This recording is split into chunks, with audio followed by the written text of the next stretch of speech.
네. 자, 지방선거 지금 이제 6.13 지방선거에 네네.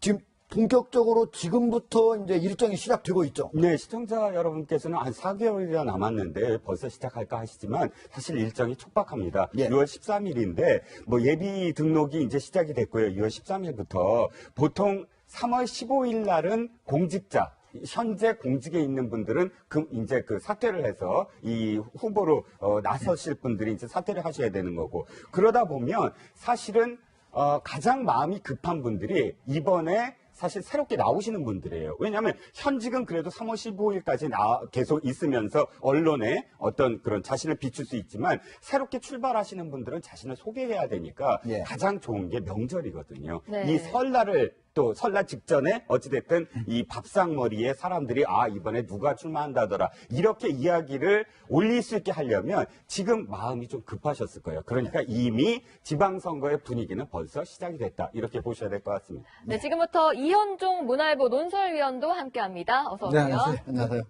네, 이번 지방선거 보면은 좀 특이할 점이 청와대 참모들의 도전이 아주 많이 나오고 있어요. 네, 예전 같으면 이제 그 지방선거가 이제 정권의 뭐 중하반기 뭐 이렇게 이제 치러지다 보니까.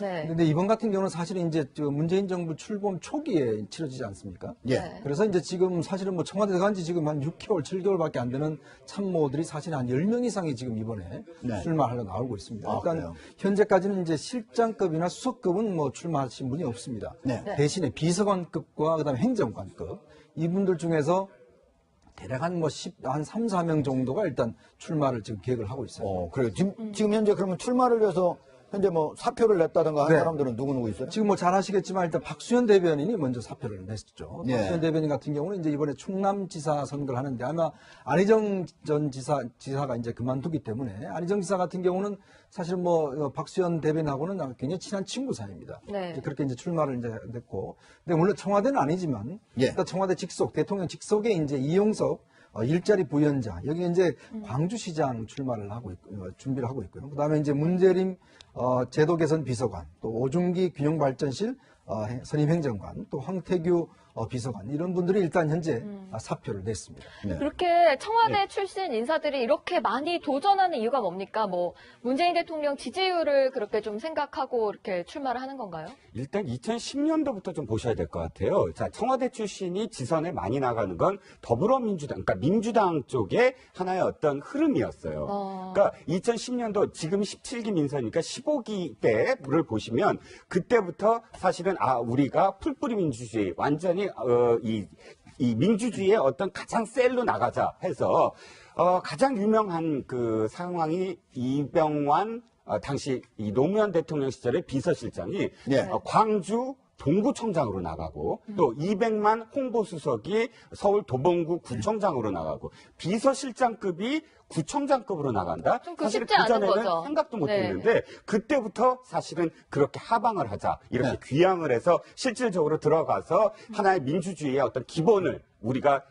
갖춰 나가면 총선에서 대선에서 계속 이어나갈 수 있다. 이런 것 때문에 2010년도부터 사실은 그런 전통이 생겨났고 지금도 사실은 이 청와대 출신들이 이렇게 가는 것이 그때부터 시작이 됐다고 할 수 있는데 아까 이현종 의원 말씀하셨듯이 왜 이렇게 많냐라고 얘기한다면 예. 사실은 이번이 처음으로 그 2월, 그러니까 12월 선거가 아니라 5월 선거이기 때문에 이 지방선거는 언제나 6월이거든요. 예. 그러다 보니까 굉장히 가깝게 느껴질 수밖에 없어요. 네. 그러니까 만약 12월 선거다 그러면 그때부터 시작을 해서 2월로 만약에 이제 2월 25일 임기가 끝나고 3월에 시작됐다 그랬을 때 6월 지방선거에 아무도 못 나가죠. 3개월 만에 뭐 나갈 수 있겠습니까? 그렇죠. 그러니까 그 다음에 6월까지는 최소 1년이 훨씬 지났다. 이렇게 얘기할 수 있는데 예. 지금은 5월 달에 이제 선거가 났죠. 그리고 청와대 진영에 갖출 때까지 좀 시간이 많이 걸렸어요. 예. 황태규 이번에 그 비서관 같은 경우는 아니 5개월 들어간 지 5개월 만에 어떻게 뭐 그 지방선거 얘기를 하냐 이렇게 비판이 있거든요. 제일 예. 먼저 그만뒀거든요. 제일 먼저 그만뒀거든요. 네. 그러니까 이 시기상으로 사실은 좀 이렇게 비판을 받을 수밖에 없는 어떤 상황이 돼서 그렇지 예. 지금 민주당의 어떤 흐름으로 봤을 때는 정상적으로 가는 거다 이렇게 말씀을 드릴게요. 그렇군요. 자, 이현종 네. 의원님. 자, 비판을 받고 또 나갈 수밖에 없다. 뭐 그런 얘기인데.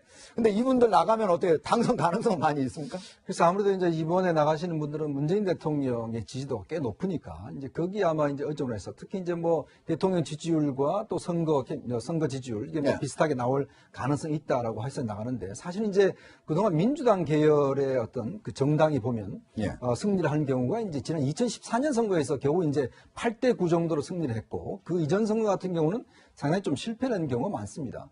그리고 이제 우리가 2010년도와 2014년도 아시겠죠? 2014년도 같은 경우는 이제 세월호가 있었지 않습니까? 네. 그런 것 때문에 사실 됐고 2010년도 같은 경우는 그때는 좀 무상급식 그런 아는 상당히 이제 이 이슈가 이제 활발하게 돼서 선거에 상당히 이제 유리하게 적용이 됐었는데 이번 같은 경우는 이제 사실은 지금 얼마 남지 않았지만 예. 솔직히 이제 아직까지 어떤 이슈로 이제 치를지 지금 현재로서는 일단 뭐 항상 선거의 기본적인 게 이제 경제 문제지 않습니까?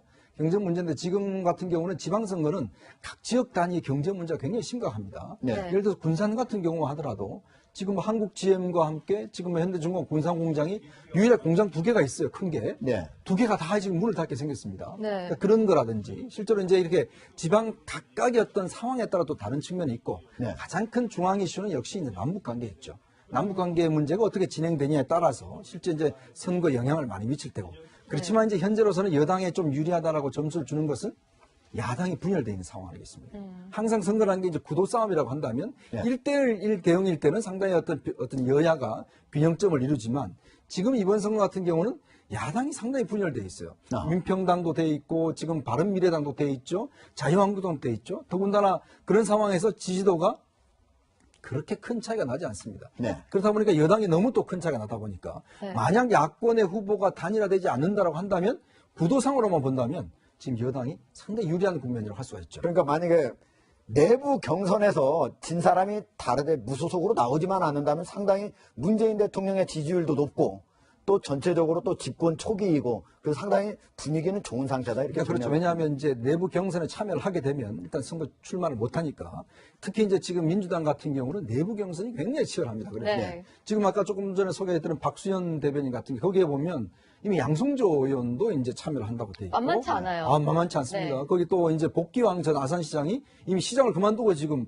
참여를 선언했어요. 네. 근데 이게 50대 50이거든요. 그러니까 지금 국민 여론조사 50%, 그다음에 이제 권리당원 50% 이렇게 하다 보니까 실제로 당내 누가 기반이 강한가, 네. 특히 친문의 어떤 지지를 받고 있는가 이 부분에 따라서 선거의 경선의 양상이 매일 달라지고 있기 때문에 경기사 선거 같은 경우 대표적으로 지금 이재명 전 성남시장이 나간다고 하지만 또 전해철 의원이 지금 나간다고 하지 않습니까? 그런 것 차이 때문에 경선 결과가 정말 예측을 불가한 상황입니다. 결국은 당내 예비 경선 이 자체가 결국 본선이나 마찬가지다. 지금 현재로서는 그러니까, 그렇죠. 예. 왜냐하면 이제 내부 경선을 거치는 사람이 상당히 유리한 국면이고 전체 구도면을 본다면 그렇기 때문에 이제 지금 민주당은 또 인재가 많습니다. 사실 네. 야당에 비해서 지금 사실 어떤 면에서 당선 가능성 때문에 상당히 여당은 몰리고 있고 지금 야당은 사실 후보 찾기가 굉장히 힘든 국면입니다. 네, 그렇습니다. 보면 청와대에서 수석급 이상 같은 경우에는 출마가 거론됐지만 결국에는 이제 안 나가겠다 이렇게 밝힌 분들도 있거든요. 네, 그렇습니다. 대표적인 분이 이제 조국 수석, 민정수석이고,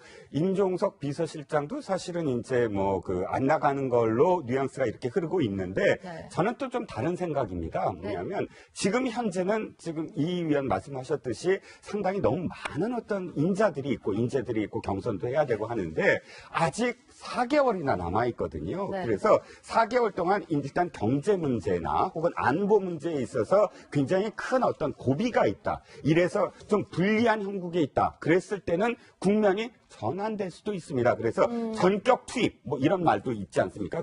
그런 상황 속에서 사실은 아직도 확언할 수는 없다. 임종석 비서실장이나 조국 민정수석이나 또 여타 다른 어떤 수석들도 긴급 투입할 가능성이 있다고 존재한다고 보는 거죠. 좀 여당이 위기에 몰린다 이러면은 충분히 나갈 가능성이 네네. 아직 지금 있나요? 우리가 지금 다뤘던 이슈들, 안보 이슈 있지 않습니까? 그게 상황 관리가 끝까지 갈 수 있느냐. 굉장히 불안한 어떤 요소. 지금 아까 신인균 대표도 말씀하셨듯이 일촉즉발의 위기 아닙니까? 그 상황 관리를 계속 해 나갈 수 있다면 괜찮은데 이것이 조금이라도 보수 진영이나 혹은 중도 진영에서 역시 이게 이렇게 가는구나. 이런 어떤 실망감이 있거나 아니면 경제 문제. 아직도 경제 문제에 관해서는 적폐라든지 이런 부분에 좀 가려있는 부분이 있거든요. 예. 그런데 이게 이제 이 다시 이제 점화가 돼서 아니 우리가 적폐도 좋지만 먹고 사는 게 안 바뀌었다. 이런 어떤 인식이 들기 시작하면 사실 그때부터 걷잡을 수 없이 경제 문제도 커질 이 상산이 큽니다. 그래서 이 두 가지 문제가 사실은 앞으로 전국 전환에 있어서 이분들이 나갈 수 있느냐 없느냐의 또 하나의 관건이 아닐까 싶습니다. 그렇군요.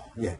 이 의원님. 네. 그런데 어쨌든 청와대에서는 이렇게 10여 명이 나갔음에도 불구하고 박수현 대변인 후임만 임명을 했고 나머지 지금 다 공석으로 놔두고 있어요. 앞으로도 많은 사람이 나가려고 하는 겁니까? 아니면 어떤 이유가 있어서 안 하고 있는 겁니까? 그래서 이제 청와대를 뭐 지금 이제 사실 이제 이용섭 일자리 부위원장 같은 경우는 예. 본인 일자리만 찾아서 나간 게 아닌가 뭐 그런 이야기도 솔직히 있습니다. 비판을 받았죠. 너무 빠른 시간 안에 이렇게 나가니까. 예. 문제는 지금 현재 현직 구청장들 중에서 사실은 지금 이번에 불출마를 선언하는 분들이 꽤 있어요. 차성수 금천구청장이나 김영배 성북구청장 같은 경우에. 그러니까 이런 분들 같은 경우는 지금 사실 청와대에 좀 들어갈 가능성이 높거든요.